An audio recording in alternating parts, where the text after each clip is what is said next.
para que pueda compartir usted. Perfecto. Sí, ahí usted me avisa cuando comenzamos.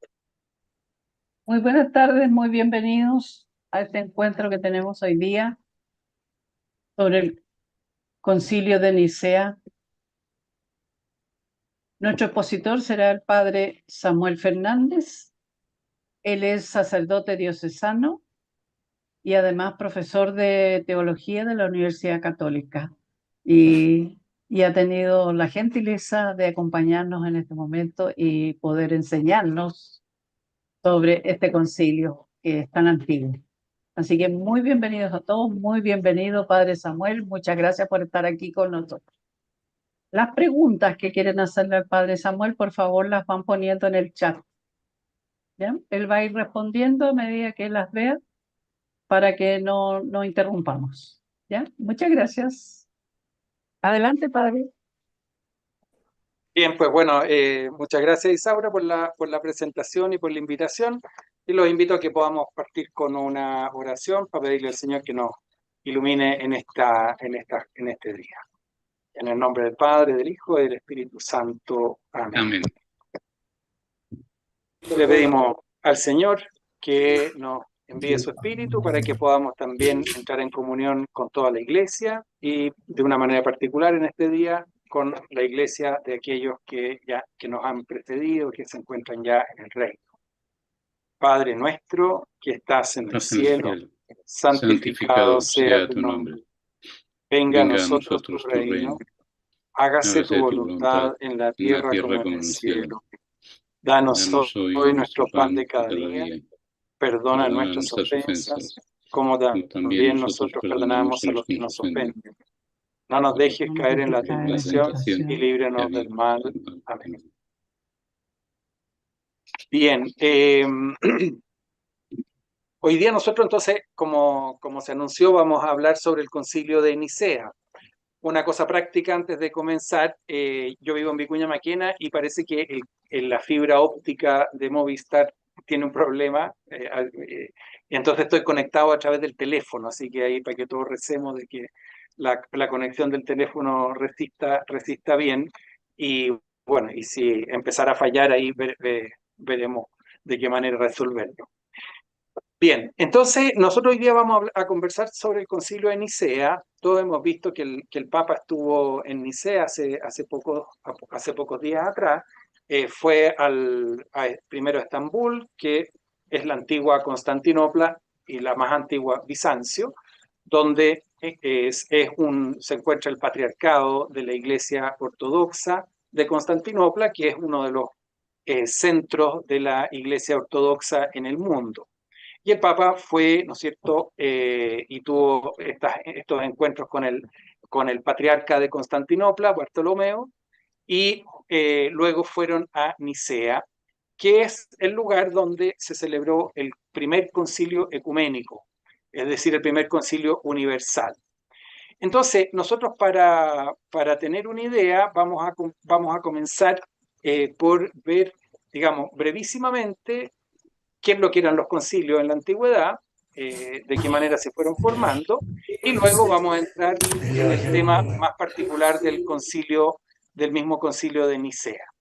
Entonces voy a compartir pantalla para que vayamos viendo una presentación en que nosotros vamos a poder ir recorriendo algunos textos. A ver, yo tengo que prepararme aquí bien para tener los chats a la vista, y como decía, ¿no es cierto?, si alguien, digamos, si alguien quiere hacer una pregunta, la puede escribir en el chat, y en la medida que vayan coincidiendo los momentos, yo lo voy respondiendo. Bien, entonces, para comenzar, ¿no es cierto?, aquí yo tengo un par de páginas de un libro antiguo, un libro escrito en el siglo IV, pero que retoma algunos textos del siglo II. ¿Ya? Estamos en los primerísimos siglos. ¿De qué se trata este texto? Se trata de que la Iglesia, desde sus inicios, ¿no es cierto?, el Señor Jesús envió a los discípulos a vivir ya celebrar su vida de fe en común. Es decir, la fe cristiana nunca se consideró como una especie de cosa individual, sino que era algo que había que vivir en comunidad. Ahora, Jesús mismo no dijo de qué manera había que organizarse, simplemente dijo que en el fondo los cristianos debían vivir juntos su fe. ¿Qué es lo que pasó? La iglesia naturalmente que se fue configurando, fue buscando algunas estructuras. Al inicio casi no se necesitaban estructuras porque en el fondo las figuras de Pedro, las figuras de Pablo, estos grandes apóstoles eran tan magnéticas, ¿no es cierto?, tan potentes que las comunidades se configuraban en torno a ellos. Pero poco a poco, ¿no es cierto?, con el pasar del tiempo, la iglesia fue creciendo en número y eso significó también la necesidad de ir buscando ciertas estructuras para poder caminar juntos, ¿no? Todos sabemos, ¿no es cierto?, cuando hay un grupo pequeñito muy motivado, no se necesitan reglas ni estructuras, pero cuando esos grupos van creciendo, sí que tenemos que empezar a ponernos de acuerdo. Bueno, y una de las cosas que para la iglesia era muy importante, ¿no es cierto?, era que la unidad de la iglesia requería una cierta unidad en la doctrina, ¿ya? La enseñanza tenía que ser común, la enseñanza tenía que ser común. Y por lo tanto, entonces, cuando la iglesia fue creciendo y fue desarrollándose, entonces ahí fue necesario ir poniéndose de acuerdo cuáles eran los puntos fundamentales de la fe. Entonces, eso, digamos, es un punto fundamental. La iglesia, desde el inicio, comprendió que la unidad del cuerpo de la iglesia requería una cierta unidad en la enseñanza. Ahora, como estas primeras comunidades fueron desarrollándose y naturalmente que fueron enfrentando diferentes situaciones, contextos, también empezaron a surgir algo que también sucede en toda comunidad humana, empezaron a surgir discrepancias, ¿ya? Es decir, diferencias, cómo las cosas se veían de distintas maneras, se enseñaban de distintas maneras. Entonces, en ese contexto, ¿qué es lo que sucedió? La iglesia tuvo que buscar una manera para resolver las diferencias, para resolver las discrepancias. Y en ese tiempo, naturalmente que Jesús, cuando llamó a los primeros discípulos, no les dio, ¿no es cierto?, una estructura completa de cómo hacer todas las cosas, sino que les entregó, digamos, el corazón del Evangelio y los mismos discípulos tenían que ir desarrollando las propias maneras de poder poner en práctica lo que se iba proponiendo en el Evangelio. Entonces, cuando empezaron a surgir las primeras discrepancias, hubo que buscar maneras de poder ponerse de acuerdo. Y la iglesia lo que buscó fue, miró hacia la cultura de su época, es decir, a la cultura greco-romana, y en la cultura greco-romana quiso reconocer cuáles eran las mejores digamos, los mejores mecanismos para resolver dificultades, para resolver discrepancias, resolver conflictos. Y encontró dos estructuras fundamentales. Una era el debate filosófico, cuando dos personas tenían una discrepancia intelectual, hacían un debate. En la antigüedad eso era una práctica común. Y por otra parte estaba el tribunal romano, la justicia romana, ¿cierto? Todo, hasta el día de hoy, ¿no es cierto?, se sigue estudiando el derecho romano porque era una estructura fundamental que ha marcado toda, no solamente la iglesia, sino que toda la cultura occidental. Entonces, en esas condiciones, los discípulos empezaron, los cristianos ya en el siglo segundo, comenzaron a buscar las maneras de ponerse de acuerdo. Entonces, acá nosotros tenemos un texto, yo ahora lo voy a leer, que dice lo siguiente. Es una página de la Historia de la Iglesia de Eusebio Cesarea, que es un libro escrito en el siglo IV, pero que contiene documentos del siglo II. O sea, aquí estamos en el año 100 y algo, ¿no es cierto?, en el siglo II, y acá lo que vamos a leer es un texto escrito por un tal Rodón, del cual sabemos muy poquito, pero al leerlo, ¿cierto? Yo voy a ir explicando y ahí veremos qué es lo que nos interesa particularmente de este texto. Dice, porque al viejo Apeles, era uno con el cual él debatía, cuando tuvo trato con nosotros, se le convenció de que estaba diciendo muchas cosas equivocadamente. Y a partir de entonces solía repetir que no convenía examinar por entero las razones, sino que cada cual se quedara con su propia creencia. Como yo le preguntara a Apeles, dice Rodón, ¿de dónde sacas pruebas, esta prueba? ¿Y cómo puedes tú decir que hay un principio? Contestó que las profecías se refutaban a sí mismas.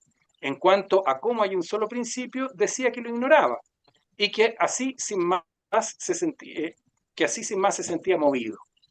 Entonces yo le conjuré a que me dijese la verdad, y él juró que estaba diciendo la verdad, que no sabía cómo existe un solo Dios increado, pero que él lo creía así. Entonces me eché a reír y le acusé de decir que es maestro y no sabe, sin embargo, dominar lo que enseña.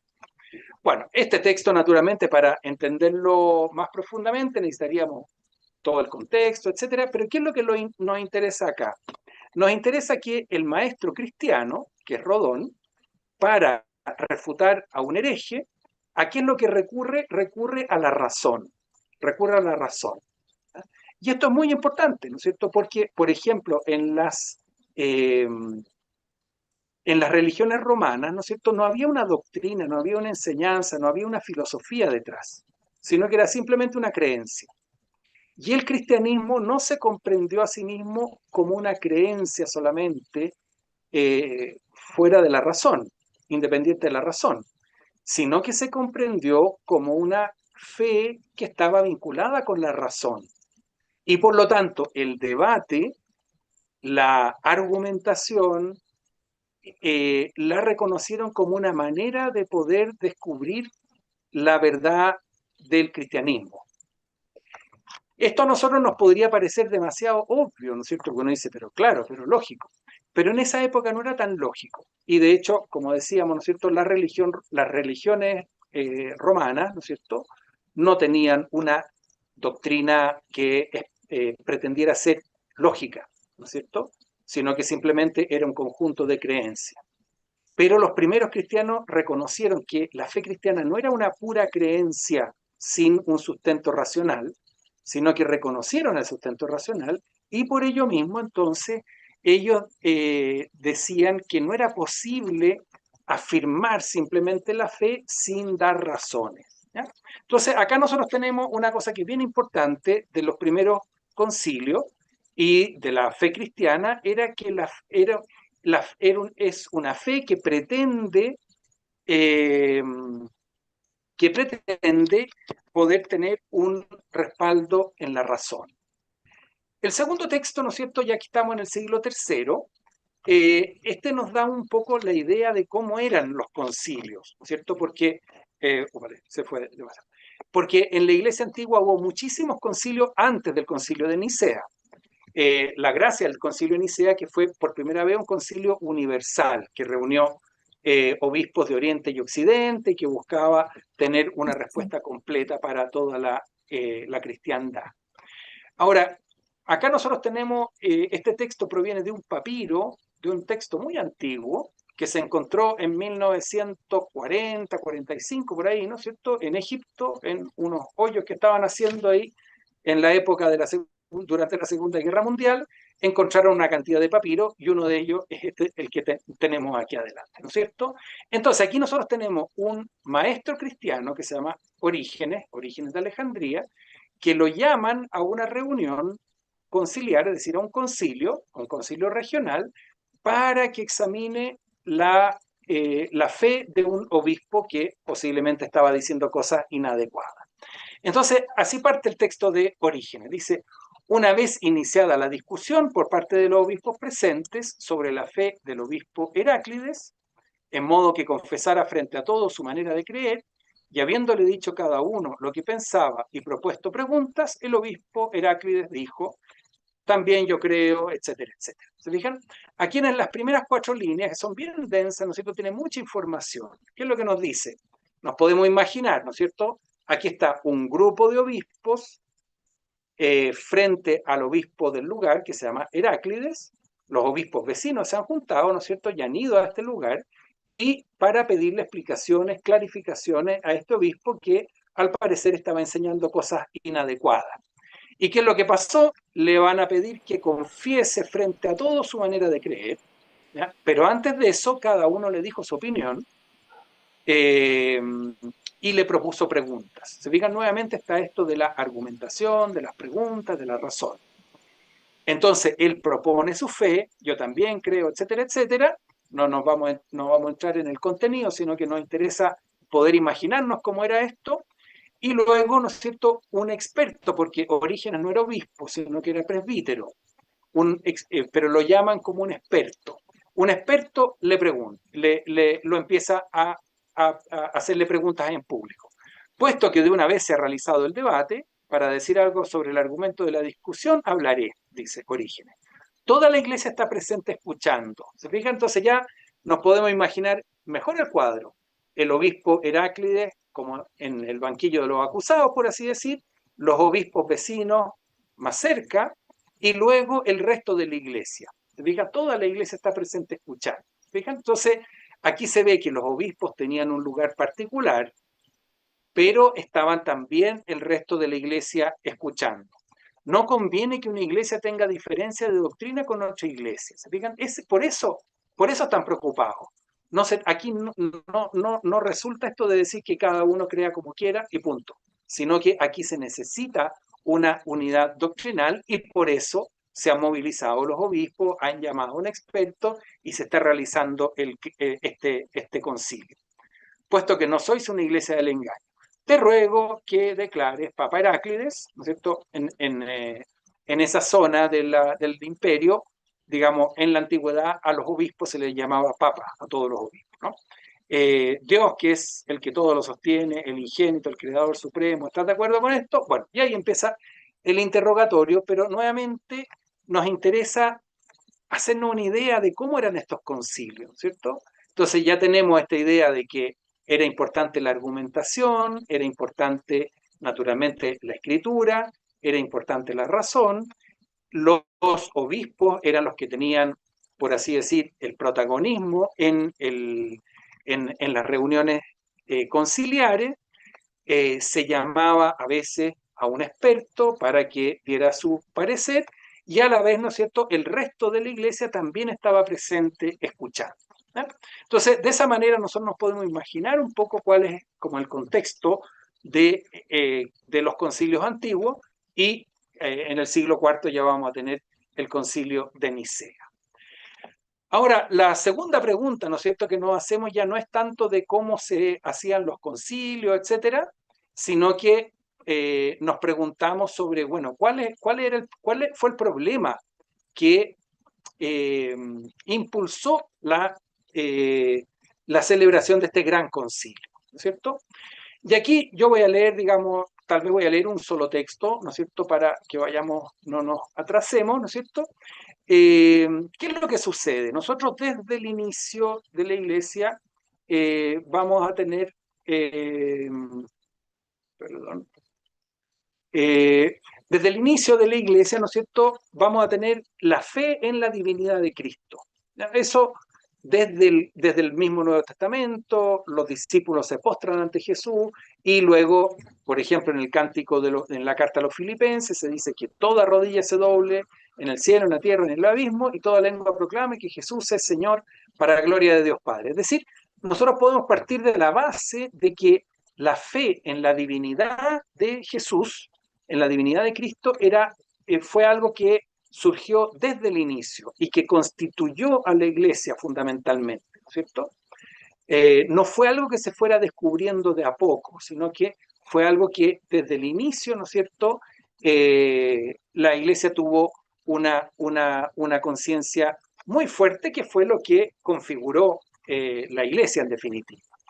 Ahora, ¿cuál es el problema? Que en el fondo inicialmente se aceptó la divinidad de Jesús, la divinidad de Cristo, la divinidad del Señor Jesús, ¿no es cierto? Pero todavía no se había elaborado por así decir, una teología completa que explicara ¿de qué manera nosotros podemos afirmar que Cristo es Dios y que Dios Padre es Dios, naturalmente, y que el Espíritu Santo es Dios, sin que estemos hablando de tres dioses? ¿Ya? O sea, la fe cristiana siempre se consideró a sí misma como una fe monoteísta, porque era una de las herencias fundamentales de la fe bíblica, de la fe del pueblo de Israel.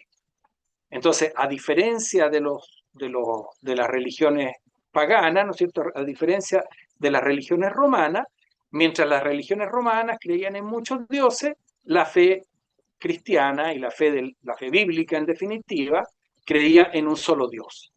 Ahora, ¿cómo explicar que nosotros afirmamos la divinidad del Señor Jesús, pero mantenemos el monoteísmo? Entonces, acá nosotros tenemos en el siglo segundo, aquí estamos en el año 107 posiblemente, ¿no es cierto? Ignacio de Antioquía, un obispo de Antioquía que murió mártir en Roma. Él dice lo siguiente, dice, existe un único Dios, ¿no es cierto? Ese es Dios Padre, el cual se ha manifestado por medio de su Hijo Jesucristo, que es su palabra salida del silencio, la cual, la palabra, complació en todo al que le había enviado, ¿no? Acá nosotros no podemos hablar de que aquí haya una, por así decir, una teología, una explicación completa, pero ¿qué es lo que nos encontramos? Nos encontramos con que Ignacio de Antioquía ya está preocupado por el tema. Y entonces está diciendo, claro, nosotros creemos en un único Dios porque Dios Padre es el único Dios del cual ha nacido su único Hijo que se ha manifestado a nosotros. ¿Se fijan? Sin entrar, digamos, en demasiados detalles, nosotros podemos percibir en este texto ya un intento de solución. En el texto que sigue, ¿no es cierto?, otro obispo de Antioquía, pero más bien a finales del siglo segundo, Teófilo, ¿qué es lo que va a decir? No, lo que pasa es que Dios, el Dios único, Dios Padre, el único Dios, ¿no es cierto?, desde siempre tuvo su palabra en su corazón y cuando decidió crear el mundo, ¿no es cierto?, pronunció su palabra, que es su Hijo, para que colaborara en la obra de la creación y de la salvación, etcétera, etcétera, ¿no es cierto? Como les digo, no es que nosotros queramos, digamos, estudiar el problema completo, porque eso llevaría mucho tiempo, pero lo que nosotros estamos viendo acá es estos intentos de poder expresar eh, cómo podemos afirmar que seguimos siendo monoteístas y a la vez creemos en la divinidad del Señor Jesús, ¿no?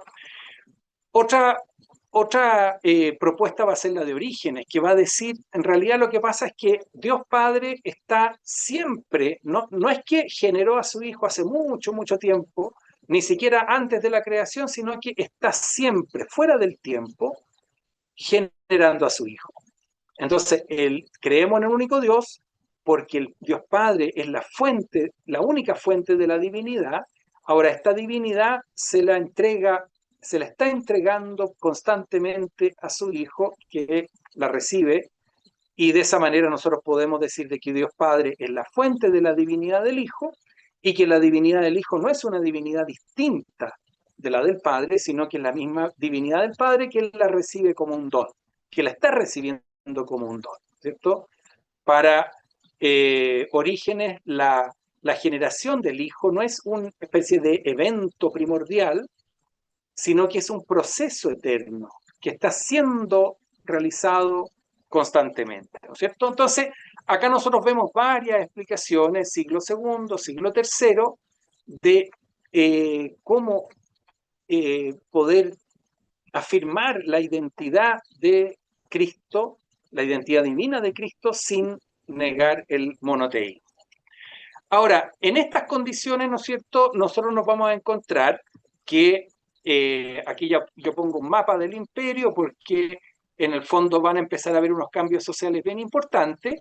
Desde el 303, desde el año 313, cuando se declara la tolerancia del cristianismo, cesan las persecuciones, las distintas zonas del Imperio Romano que ya estaban cristianizadas empiezan a tener mayor comunicación, circulan más los textos, ¿no es cierto? O sea, hay muchas cosas que cambian cuando se acaban las persecuciones. Ahora, en esas condiciones, ¿qué es lo que va a suceder? Que van a empezar a toparse distintas maneras de resolver esta pregunta. ¿Qué decimos acerca de la divinidad del Hijo para no eh, dañar el monoteísmo? Y ahí van a, como decíamos, ¿no es cierto?, se fueron produciendo diferentes respuestas, pero solamente en esta época, ¿no es cierto?, estas distintas respuestas van a empezar a entrar en contacto y eso va a producir ciertas dificultades.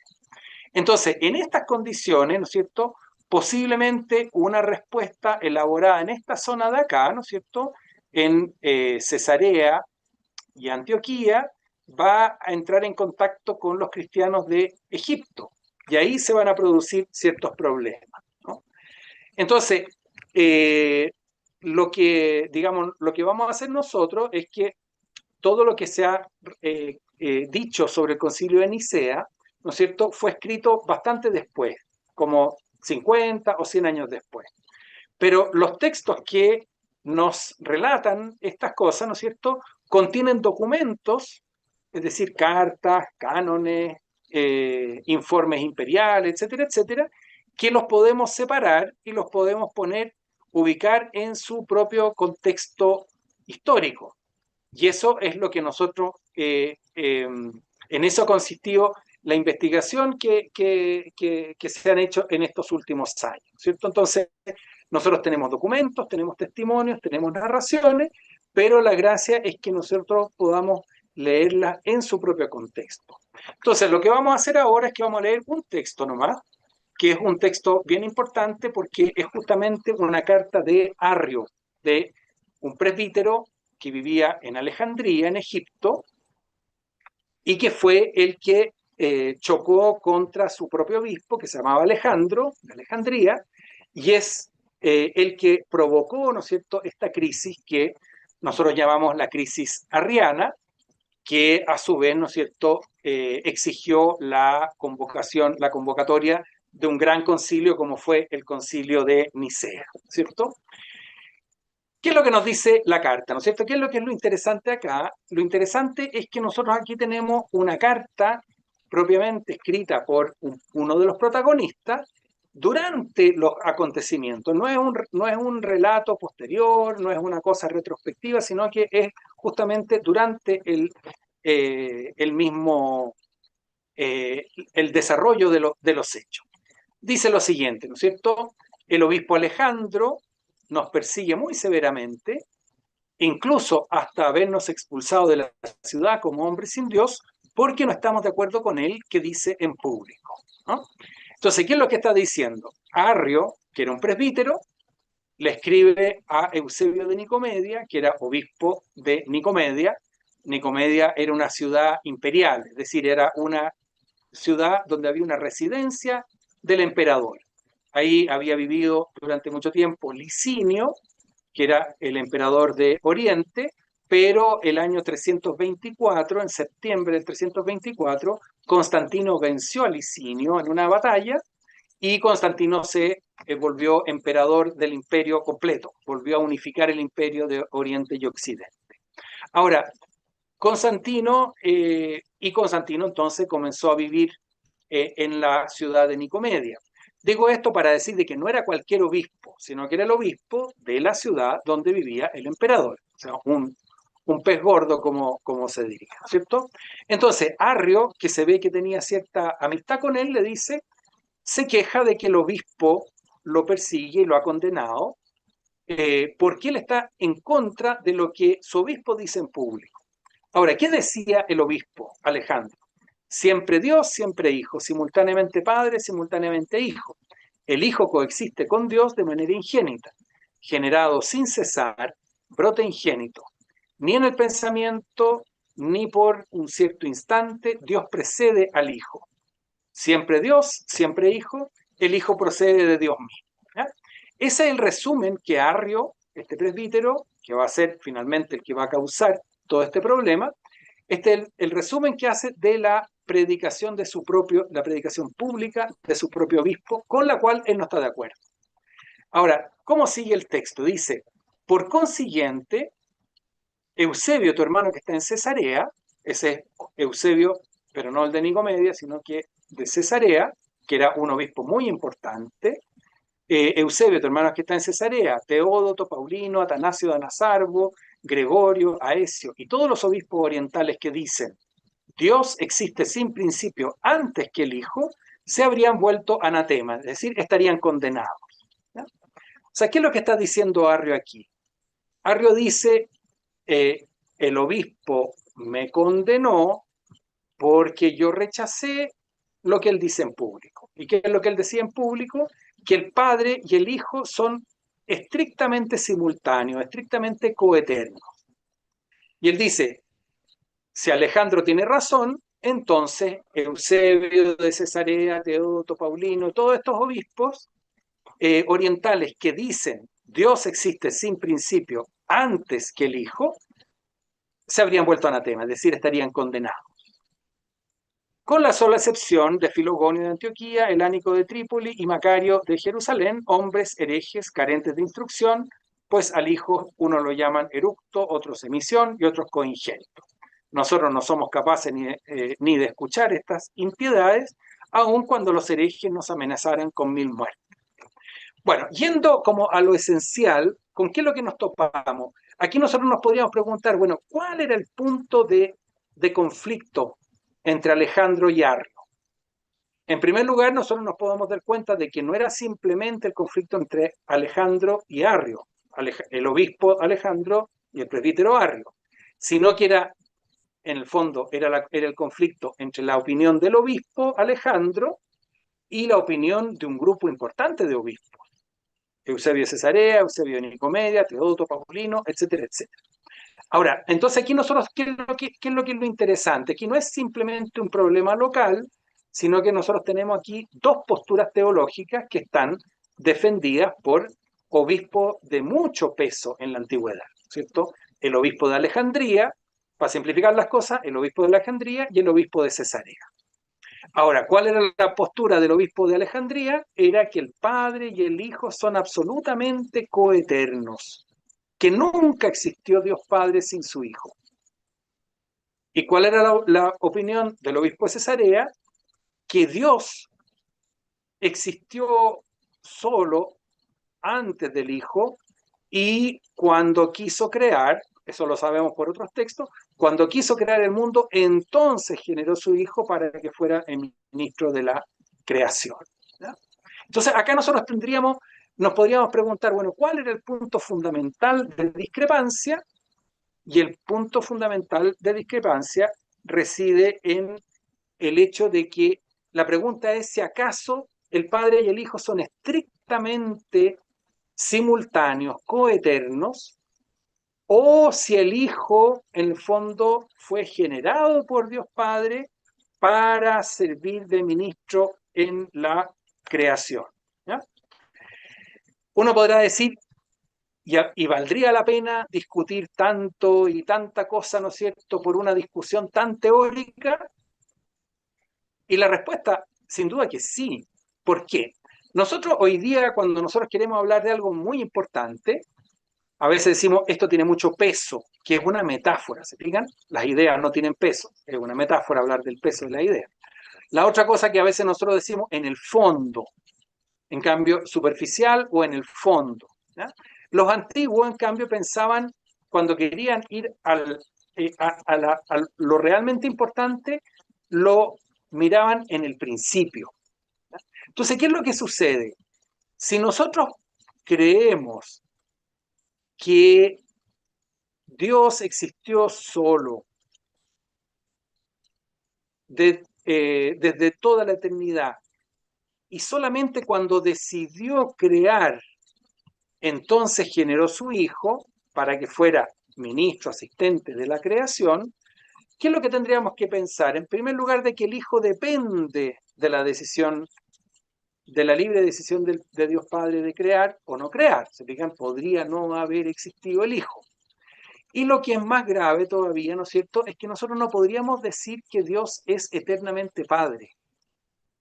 Si Dios no fuera, si Dios Padre, no, si el Hijo no fuera estrictamente coeterno con el Padre, entonces nosotros no podríamos decir de que Dios es eternamente Padre, sino que tendríamos que decir que Dios es eternamente Dios, pero que se volvió Padre para realizar la obra de la creación. Entonces, aquí no está en juego solamente la identidad de Dios, del Hijo, si es divino, no es, si es criatura o es divino, etcétera, etcétera, sino que también está estrictamente la identidad de Dios. Si podemos decir de que la paternidad a Dios le pertenece desde siempre y para siempre, o si la paternidad es una cuestión funcional eh, que está relacionada con la creación, ¿no? Entonces, este es como el gran dilema que se produjo. Aquí yo me voy a saltar el resto de la carta, pero aquí en el fondo, aquí termina la carta. Acá nosotros vamos a tener, pero no lo vamos a leer porque para alcanzar a tener un ratito de preguntas, ¿no es cierto? Algunos textos de unas cartas de Alejandro que empezaron a circular por todas partes. ¿Y qué es lo que pasó? Como Arrio dio la voz de alarma de lo que estaba pasando en Alejandría, los obispos involucrados se dieron cuenta de que Alejandro, el obispo de Alejandría, de alguna manera lo estaba condenando a ellos. Y por eso empezó lo que se llama una batalla de cartas, cartas para arriba, para abajo, el emperador involucrado, etc.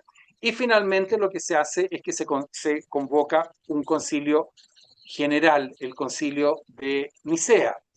Lo que tienen en la pantalla, ¿no es cierto?, es el credo del concilio de Nicea en una de las versiones más antiguas que se conserva, ¿no es cierto? Es un manuscrito escrito en griego, que ahí si ven el mouse, ahí empieza el credo, ¿cierto? Eh, y en el fondo este va a ser uno de los resultados fundamentales del concilio. Ahora, ¿de qué se trata? ¿Qué es lo que hizo el concilio?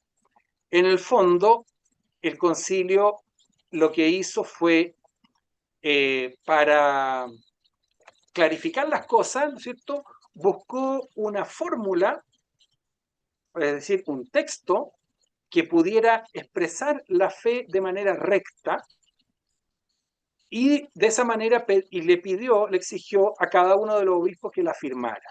Y si algún obispo no la firmaba, entonces perdía su sede porque no estaba en comunión de fe con, con la iglesia, ¿no es cierto?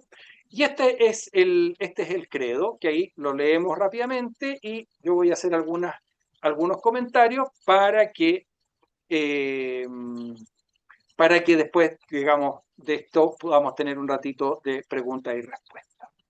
Entonces, creemos, eso es una cosa bonita, ¿no es cierto? Nosotros normalmente en Chile rezamos lo que se llama el credo apostólico, que es en singular, creo en Dios Padre, ¿no es cierto? Muchos otros credos tienen el plural, que tiene naturalmente que tiene un significado más eclesial. Creemos en un único Dios, Padre Todopoderoso, creador de todo lo visible y lo invisible, ¿no es cierto? Ahí se está indicando, ¿no es cierto?, la paternidad de Dios. El único Dios en el cual creemos es Dios Padre, que ha engendrado a su Hijo y ha donado el Espíritu. ¿Se fijan? No es que son tres dioses, sino que es el único Dios, el Dios Padre, que ha generado a su Hijo y nos ha dado su Espíritu. Este Dios es creador de todo, lo visible y lo invisible. Y en un único Señor Jesucristo, Hijo de Dios, engendrado del Padre como unigénito. Es decir, aquí lo que está diciendo no proviene de la voluntad del Padre, sino que proviene del ser del Padre. ¿Ah? Aquí, se fijan, la existencia del Hijo no depende del plan de Dios para crear o para salvar, sino que depende del ser de Dios. Nuestro Dios, el Dios cristiano, es un Dios que es Padre, no que se hace Padre para cumplir una función, sino que es fundamentalmente Padre. Y por eso que el Hijo no proviene de la voluntad del Padre, sino que de la sustancia, del ser del Padre. Aquí hay una frase que nosotros podríamos dedicarle una semana de estudio, ¿no es cierto? Dios de Dios. ¿Se fijan? Dios de Dios, ¿qué quiere decir? Aquí se está hablando del Hijo. O sea, el Hijo es Dios, pero no es un Dios solitario, no es un Dios en absoluto, sino que es Dios de Dios, es decir, Dios que proviene de Dios. ¿Ya? Acá nosotros tenemos una cosa que es muy importante y muy bonita, que es justamente esto de darnos cuenta de que en el fondo el Hijo no es un Dios autónomo, sino que el Hijo es un Dios que recibe la divinidad de Dios Padre, y por eso que en este lindo texto se le llama Dios de Dios. Dios de Dios, luz de luz, Dios verdadero de Dios verdadero. Es decir, Él es verdaderamente Dios porque proviene del Dios verdadero. Engendrado, no hecho, no es una criatura, sino que proviene, ¿no es cierto? Un carpintero hace una mesa y un carpintero genera un hijo. ¿Se fija? Entonces, la relación del carpintero con su hijo tiene la misma naturaleza, tienen la misma dignidad, que no es lo mismo que pasa con el carpintero y una mesa. Entonces, el hijo es engendrado, no hecho, consubstancial con el padre. Esa es la base, la frase fundamental. Es decir, de que el hijo y el padre o sea, el hijo es consubstancial con el padre, es decir, son dos, el padre y el hijo son dos realidades que están en mutua relación a causa del ser, ¿no? Nuevamente, no se trata de lo que Dios va a hacer, sino que se trata del ser, por medio del cual llegaron a ser todas las cosas, las del cielo y las de la tierra, que por nosotros los hombres y por nuestra salvación bajó, se encarnó, se hizo hombre, padeció y resucitó al tercer día. Subió a los cielos y vendrá a juzgar a vivos y muertos. Y en el Espíritu Santo. Se fijan aquí, el texto es muy escueto porque no había habido todavía eh, discusiones acerca del Espíritu Santo. Entonces, acá nosotros nos encontramos con el texto fundamental del concilio, que es el credo, y a la vez también hemos tratado de comentar, aunque sea brevísimamente, ¿no es cierto?, el contenido fundamental. Es decir, Arrio pensaba que Dios existía primero, sin el Hijo, y que cuando decidió crear, generó a su Hijo para que pudiera ser ministro de la creación. En cambio, el concilio dice que no, dice que el Hijo no depende de la obra de la creación, no depende del plan de Dios para crear o para salvar, sino que depende del ser de Dios. Y por lo tanto, nosotros podemos decir que Dios es Padre desde siempre, porque desde siempre está en comunión con su Hijo. Y como hay una comunión perfecta entre el Padre y el Hijo, Dios no creó porque se sintiera solo o porque le faltara algo, sino que Dios creó simplemente movido por el amor. Para terminar, ¿no es cierto? Aquí simplemente mostrarle acá, esta es una de las puertas de la ciudad de Nicea, de la antigua ciudad de Nicea, que hoy día se llama Izmik, por aquí anduvo el Papa la semana pasada. Este es digamos, parte de los restos de una basílica en la que posiblemente, ¿no es cierto?, se reunieron en algún momento los padres conciliares, ¿no es cierto?, del concilio de Nicea, que fueron alrededor de...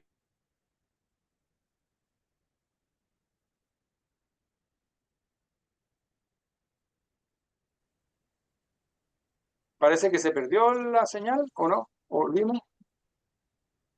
Ahí volvió, padre. Ya. Bueno, ahí le Volvió, estaba volvió. mostrando unas fotos, pero eso lo dejamos hasta acá, eh, para que podamos tener un ratito, ¿no es cierto?, de preguntas. Eh, es un poco difícil, digamos, concentrar tanto contenido en poco rato, pero bueno, ahí hemos hecho lo que se puede.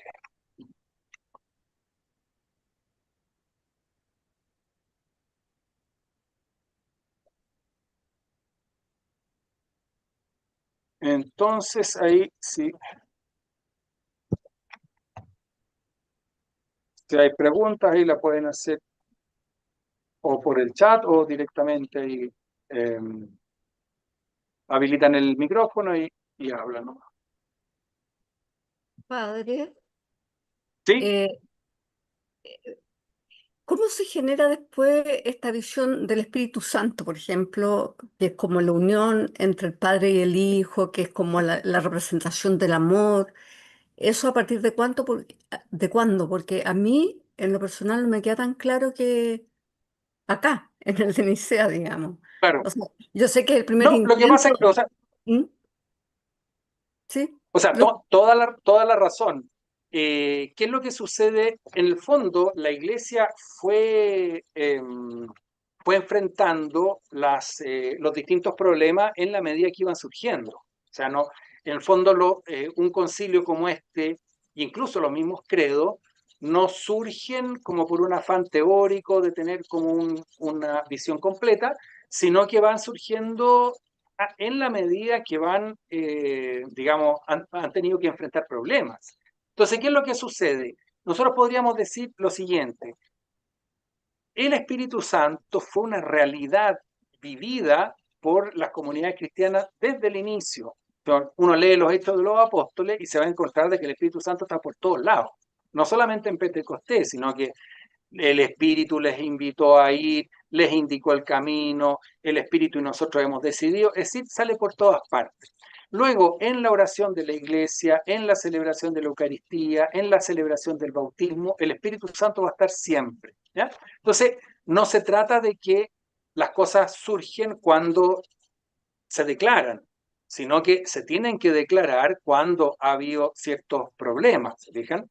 Entonces, ¿qué es lo que sucede? Acá nosotros vamos a tener que el Espíritu Santo va a haber sido una realidad presente en la vida de la iglesia, pero el problema, digamos, el problema teórico más urgente va a ser primero la identidad divina de Cristo, ¿ya?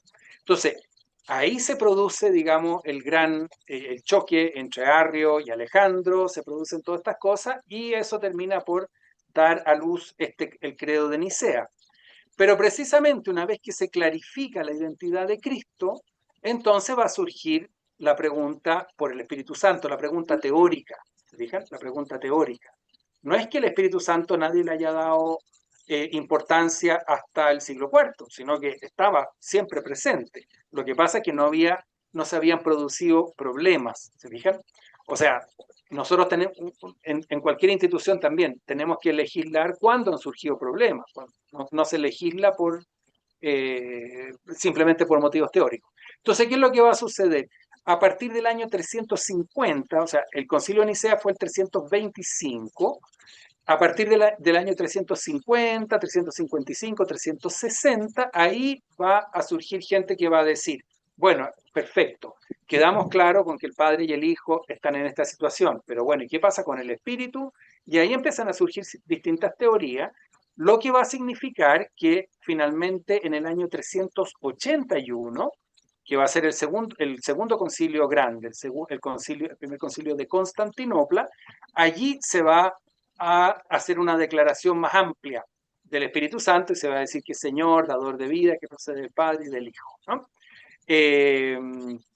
O sea, que procede del Padre. Eso se va a decir en el Concilio de Constantinopla. Después, en la versión latina del credo, se va a agregar lo que se llama el filioque y del Hijo, que va a ser un problema teológico posterior.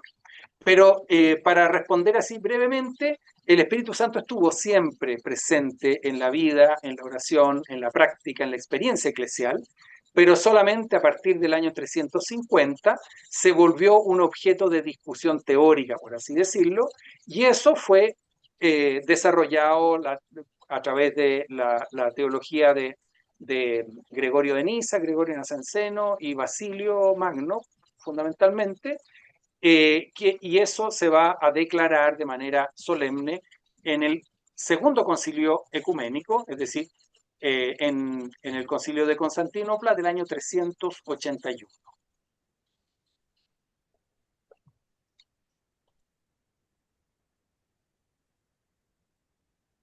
¿Alguna Gracias, otra Padre. pregunta?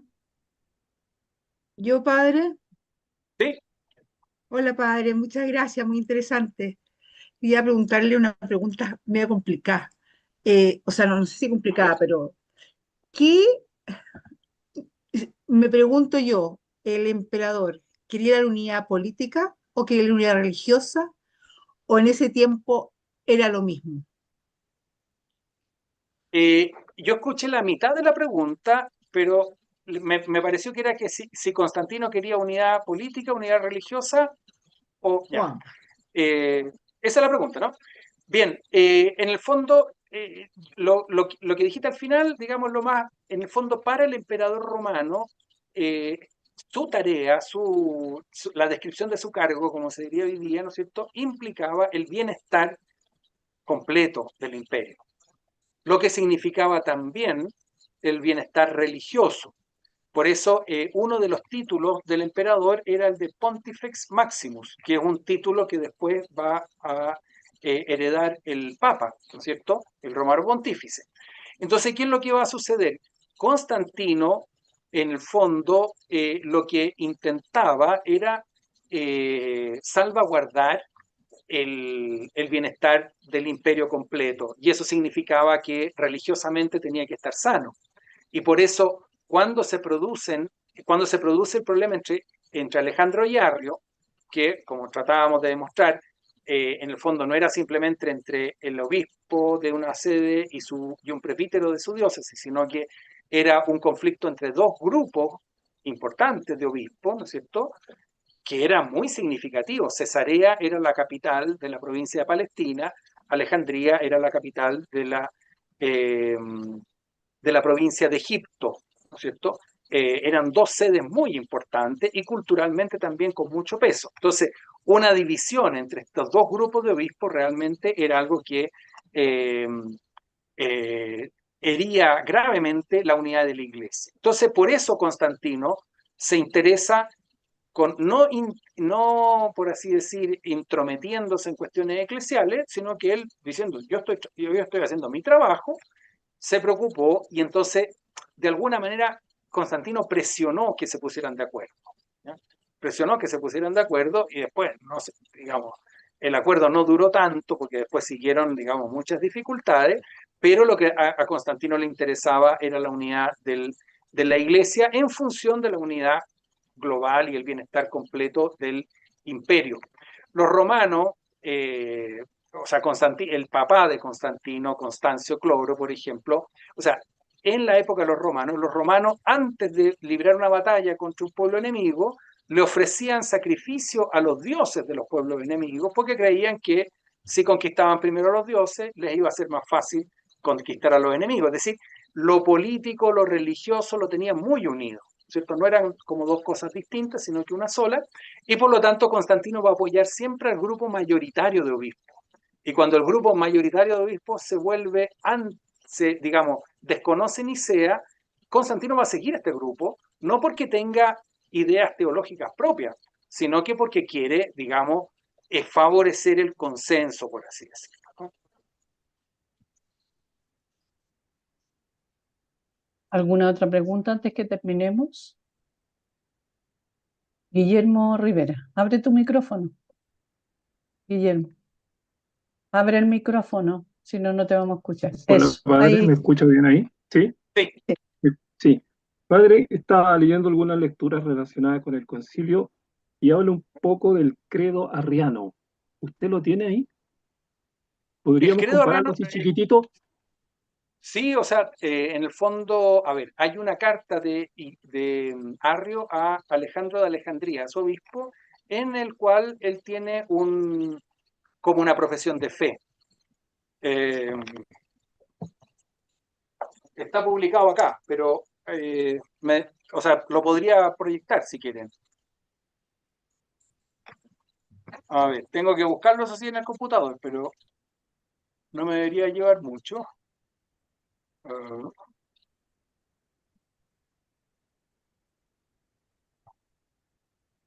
Padre, mientras tanto lo busca. sí. Padre, yo tengo acá parte de un texto que dice que divulgó el Ulfilas, dice, debe ser Ah, algo no, pero eso es arriano. muy posterior. Ese es el último, parece, ¿no? O sea, lo que pasa es que Ulfila ya estamos en año 370, 380, Claro, por ahí. después que ya no estaba Constantino. O sea, Arrio bueno, Constantino se murió el 337 y Arrio se murió el 335. Entonces, en el fondo, nosotros eh, vamos a tener digamos, Arrio va, perdón, en el fondo el credo Ulfila, que lo que pasó fue un obispo que recibió la fe que recibió y después la Ya. propagó, digamos, sin que él fuera, como quien dice, proactivamente arriano, sino que él simplemente, digamos, fue un evangelizador con la fe que él había recibido. Este de acá nosotros podemos decir que es un credo efectivamente arriano, ¿no es cierto? Ah, ya. ¿Por qué? Porque está escrito por Arrio. O sea, Arrio y sus compañeros le escriben una carta a Alejandro de Alejandría, al obispo, y ahí en el fondo dice, esta es nuestra fe. Fíjense cómo el credo de Arrio mismo. Conocemos un único Dios, único ingénito, único eterno, único sin principio. Ahí, ¿qué es lo que echamos de menos? El credo. Hijo del Espíritu Santo. Digan que no es Dios Padre. ¿Se fijan? Claro. Arrio no dice Dios Padre. ¿Por qué? Porque para él, digamos, Dios originariamente es Dios. Ahora, cuando decidió crear, entonces generó a su hijo y ahí se volvió padre. ¿Se fijan? Pero acá se ve digamos, se ve en el fondo el contenido de la fe de Arrio y que, claro, destaca la unidad, que Dios es el único, y luego empieza a hablar de cómo él comprende el origen del hijo y dice que rechaza que sea no es un pedazo, no viene etcétera, etcétera, y de esa manera él va explicando un poco cuál es su fe. Pero ese texto es lo más cercano a al credo de Arrio. Otra cosa que después, lo que pasa es que después va a pasar de que algunos obispos no van a aceptar Nicea, pero por otros motivos, no porque nieguen la divinidad del Hijo, sino que porque les parecía que la palabra consubstancial podía confundir al Padre con el Hijo, y eso tampoco sería correcto, ¿ya? Entonces, algunos rechazan el credo no porque nieguen la divinidad del Hijo, sino que porque quieren asegurar que el Padre y el Hijo son uno y otro, no son el mismo, no son la misma persona. Entonces, ¿qué es lo que pasa? Que toda esta gente van a quedar, como quien dice, etiquetados como arrianos, y algunos de estos obispos le dicen, ¿y tú eres arriano? Y dice, yo nunca he sabido de quién es Arrio, nunca lo he visto, nunca he leído nada, no tengo idea de qué se trata. ¿Se fijan? Entonces, hay una cosa que, sobre todo siglo IV y siglo V, arriano va a llegar a ser una especie casi como de insulto, ¿cierto? Como una etiqueta para las personas que, digamos, tienen determinadas posturas teológicas. ¿Y Arrio finalmente fue anatemizado? O sea, Arrio fue condenado en Alejandría por su obispo, después hubo un sínodo en Alejandría Nuevo con la presencia de Ocio de Córdoba, que era un obispo enviado por Constantino, que confirmó su condenación. Entonces, Arrio quedó condenado.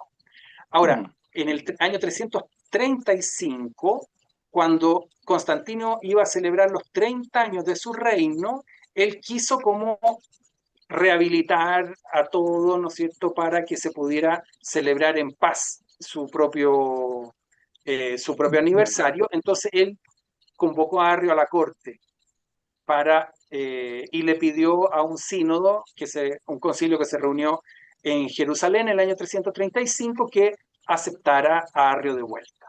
Entonces, en el fondo, los obispos lo aceptaron. Entonces, y después inmediatamente murió Arrio, ¿no? Entonces, no es demasiado eso.